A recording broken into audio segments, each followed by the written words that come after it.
First of all, I'd like to thank all of the assessment coordinators for the work, the guidance, and motivation you have put into your programs and the institution's assessment process. Today, we're going to remind you of some of the upcoming expectations and answer some of the questions that you might have. And then I want to bring to your attention some future expectations and offerings for you and your program. I think all of you know Chris and I, but we have a new member of the team to introduce to you, and she's going to be joining us the middle of October. Her name is Dorothy Thompson. Having recently completed her PhD from the University of Georgia, she's a specialist in assessment and analytics and validation. She'll be overseeing the senior, the alumni, the NESI, and the GTA communication surveys, as well as assisting programs in effectively using their data. And in addition to that, she'll be assisting in the assessment of student learning outcomes. Now, if there are any assessment coordinators who aren't quite certain of submitting their assessment reports, I want to go over just a few things. The assessment reporting can begin anytime as early as June 1st up through October 15th.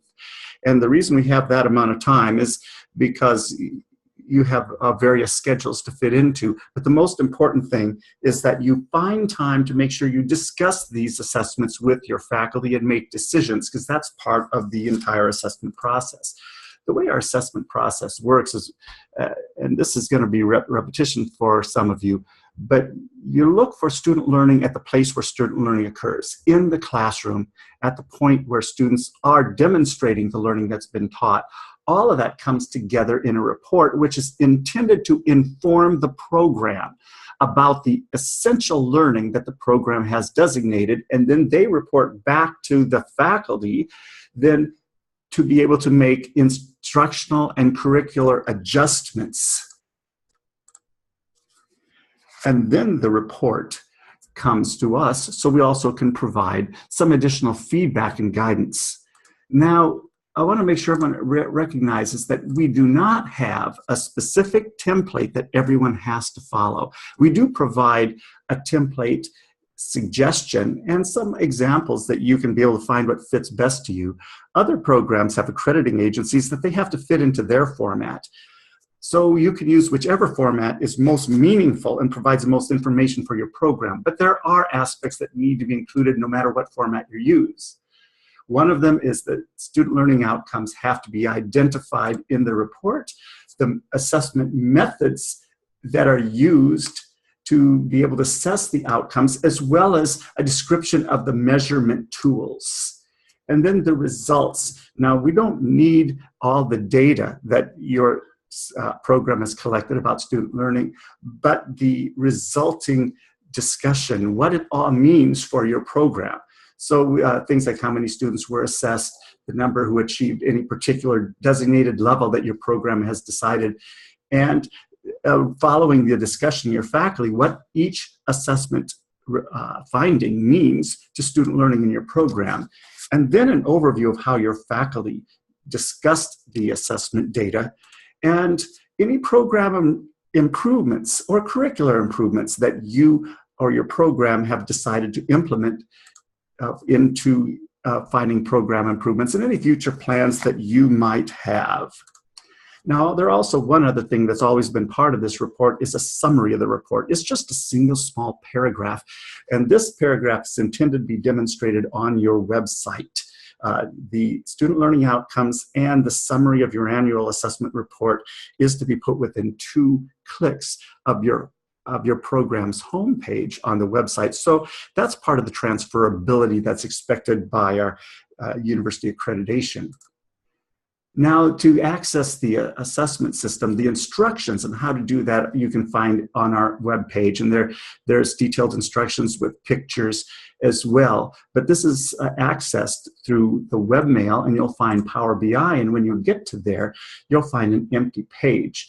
What you would want to do is look over here and find your college and click on your particular college, then select the program that you want to find. And as soon as you choose your program, all of this information will come up. What this information has are all the reports for the last few years that we have in the Power BI. all of the feedback, both in report form and even disaggregated so you can see them directly in front of you, that was given to your program the year before. And then the top part is the place where you find the link to upload the document, which is your actual report. Now, when you open the report, what you're going to see is a form that looks like this. In the middle page is the web link that shows where your student learning outcomes are, and that paragraph that is the summary of your assessment report. And then below that is also the assessment coordinators that we have down as need to be communicated with your assessment plan. If changes need to be made here, we ask you to make the changes here in this form so we know the most current assessment coordinators, and also contact the Office of Assessment so we make sure we contact the correct people. Further down, there is a checkbox that says my program is undergoing accreditation review. We do not require you to submit 2 separate reports. If you are creating your assessment accreditation review, that will suffice for your assessment report for that year. Many programs create it anyway, and they use this assessment report to fill their assessment, their accreditation review. So many programs in accreditation submit the report that they have at that time. You can submit 1 or multiple documents as well as in your report. I want to reinforce again, we do not need the student by student data. That's your data, it belongs to you, but the report is the summary and what you learned from that data. And I want to reinforce this again, the data belongs to you. We do not share it with anyone. What we share with the Higher Learning Commission is that each program has an assessment process that is continually implemented from year to year, that they have student learning outcomes and assessment measures, and they collect data and they learn from that data. And what we report are the programmatic improvements or changes or programmatic aspects that are not changed because they were documented as successful in addressing the student learning needs as necessary. Now, below that, you're going to see the undergraduate learning outcomes, knowledge, critical thinking, communication, diversity, and academic professional integrity. The knowledge is addressed within your assessment report, so we don't ask for any other data with that. But in the others, critical thinking, communication, which is divided into 2 levels, written communication and oral communication, and they require 2 different scores because they're 2 different skills. Diversity and academic professional integrity. We need to report to the Board of Regents and report to the university as well as the Higher Learning Commission as the university accreditation, the extent to which our students are successfully achieving the quality of learning that's designated by our program. Here's the what actually states in our policy. Upon completion of their degree, and regardless of disciplinary major, undergraduates are expected to demonstrate in at least 5 essential areas sufficient ability. And the place where Kansas State has deemed where we assess student learning is within programs. So we collect the information about undergraduate learning outcomes from your programs. So what you will find underneath for each of these assessment outcomes, here's the example, written communication, you will see the outcome, the outcome, let me go back a little bit. You'll see the outcome and the measure that you have told us was your measure for whichever undergraduate outcome there is. If this is still accurate, you just simply leave it. It's going to auto-populate from the year before. If you made changes or you see that it's not sufficiently descriptive, we'd like you to make those changes in here as those changes happen from year to year. Following down and just below that, each one of these outcomes, you're going to see a place where you will put in numbers, and you pull these numbers from your report. The number of students that have met or exceeded your expectations, the number that have met the minimum expectations but did not fully meet your program's rigor, and then those who did not even meet the minimum expectations. Now, not meeting the minimum expectations doesn't mean you're not graduating them. It just means you have expectations, minimum expectations, that you have some students that aren't meeting. You do not have to fill out the total at the end, because that's going to auto-populate. But we collect these numbers and aggregate them together to be able to report on an institutional level. And again, I'll reinforce this again. The programmatic data stays with you. It doesn't get shared beyond your program because it's meant for your own program improvements. Then below that is a section where we ask you to put in the program improvements you made as a result of your assessment process. As I mentioned before, the Higher Learning Commission expects the Office of Assessment to report the curricular improvements, the program improvements, the instructional improvements, etc., that have resulted as a response to your assessment processes. This is the place where you share that with us. And many accreditation programs need this information as well. So this is a good place for the accrediting programs to keep track of it. And then the last thing, if there are any particular goals for the particular year that you want to share. Now I want to share with you some of the services that we offer in the Office of Assessment. And it goes without saying, we offer services to help you design assessment, student learning outcomes, design curriculum mapping, aligning the outcomes with your curriculum, implementing your assessments, obtaining programmatic data, all of those things. And also helping you meet the external expectations, which are the accrediting agencies or whatever assistance you might need. We want you to feel free to ask us to help you with designing these. And in particular, when it comes to some of the undergraduate outcomes that you aren't sure how to assess, we can give you some ideas. We also want to offer our services to help you and your faculty, even in their courses, with assessment, measurement design, the design of rubrics, design of tests, creating surveys, look at the validity and reliability of the measures that you're using. I do want to inform you of this, that many programs are taking advantage of collecting information through the senior survey and alumni survey that we put out for the university. And what they do is they take their course-specific questions and insert those within the senior survey, alumni survey. And then we will brand the survey that goes to their students with the name of the program. And the questions are inserted automatically at the right place. So instead of the students receiving two surveys where they're asking practically the same question, they'll be able to get that information much more easily, and we can facilitate that assessment and then be able to report it back disaggregated for the program. Another thing we want to service we are offering and working with programs is how to automate data collection. One of the aspects that most programs dislike the most about assessment is collecting the assessment data. All programs are assessing, but it's be able to collect it and organize in some way that makes sense. With Canvas, with Qualtrics, and with other technologies, there are ways to automate the process. So faculty simply do what they do. They teach and they assess their kids, and let the computers differentiate the outcomes that they're assessing and then collect it and put that together in a reportable format to be able to make sense of the data. So we help programs to learn Canvas and learn Qualtrics and use these in a more efficient way.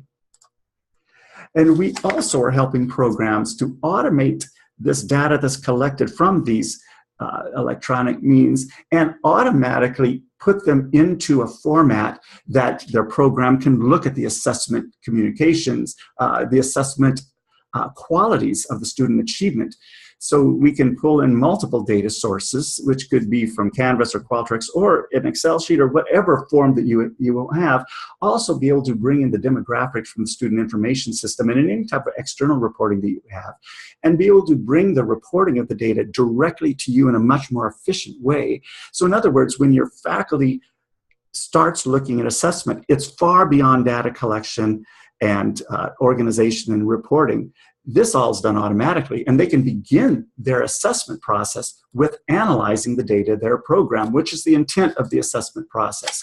We also want to help programs use the technology we have on campus, and we have several assessment programs, assessment, professional development happening this semester, and we'll continue having them each semester. So we want you to look at these dates, share them with your faculty, look at the Office of Assessment website continually, see when we add new professional development, and see if there's any way, even if we want to come work with your program directly, we're willing to do that. We want to help you to use these technologies most efficiently.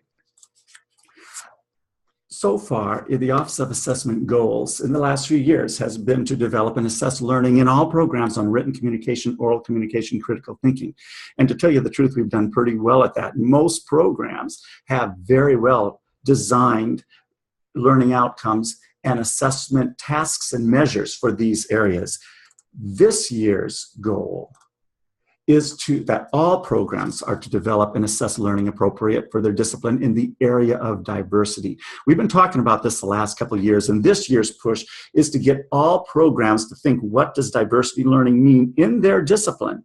How do their students demonstrate it in ways that they're going to be able to demonstrate the student learning outcome? Now, it's important we know what that student learning outcome is. The K-State diversity outcome is students will demonstrate awareness and understanding of the skills necessary to live and work in a diverse world. Now, each program has their own qualities in which the qualities of skills and qualities of awareness that's necessary for their students. So what we want programs to do is think carefully of what does it mean for students when they leave your program and get into the world. How are you preparing them to be successful? So this is my ask for you. When you're looking at uploading this assessment process, is look at the diversity outcome that's stated for your program. And if you have one, wonderful. Look to make sure it's clear and direct and sufficiently concise. If you don't have one, talk to your program about it and see if we can start this discussion to understand what diversity learning is for your discipline. And then how are you going to measure it? And remember, there has to be at least one direct measure. That's where students are directly demonstrating what you have designed in your program as the outcome. And then where does it fit into your curriculum? Where do you introduce these skills? Where do you teach them to develop the skills? And then where is it assessed at that point? Just for some information that you might have, because if your program doesn't have an assessment outcome or a diversity outcome, that may be hard to be able to make some decisions. Now, I know cultural competency is only a small part of diversity, but the AAC&U, the American Association of Colleges and Universities, do have definitions for cultural competency if it fit into that category. And the three areas that they talk about are the cognitive, the knowledge component that students need to be able to be successful in a diverse world, the skills that fit within your particular discipline to be able to be successful with varied types of constituents, and the consciousness of reactions, their reactions and sensitivity to other reactions. Now, there's a couple of things that are important to bring out, that anytime you're dealing with cultural competence or with diversity, it deals with interaction. Just knowledge about doesn't demonstrate what students are learning as far as applying that knowledge. So it requires interaction, and it requires some variety of cultural context. There has to be some type of differentiation. So I want to thank you for listening to this this webinar, and I hope that it's answered some questions for you. And if you have any questions, you want the Office of Assessment to work with you in any way, please contact us through the Office of Assessment, assessment@ksu.edu, and we are happy to work with your program and your faculty any way possible. Thank you. Have a great year.